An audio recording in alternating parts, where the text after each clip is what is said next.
Guys, for today's video, natuwa ako kanina kasi nakatanggap ako ng regalo. So, i-unbox natin yung natanggap kong regalo kanina.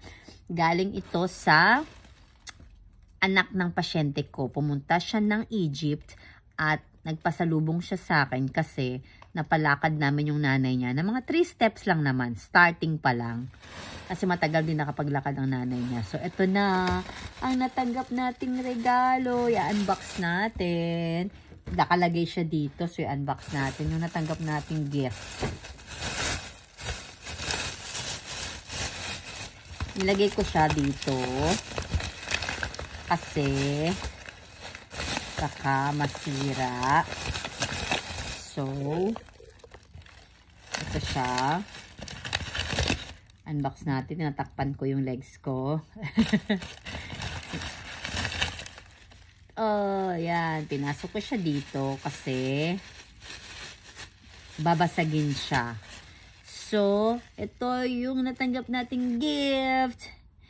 Ito ay galing sa Egypt. So, ito yung sa Pyramid of Egypt. Number 1.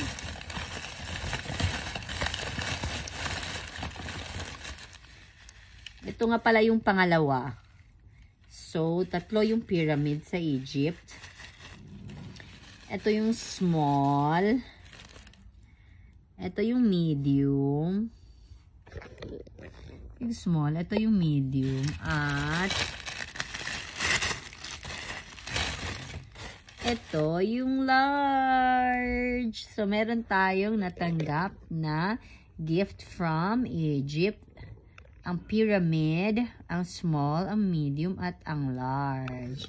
So, ayan ang ating natanggap na blessings today.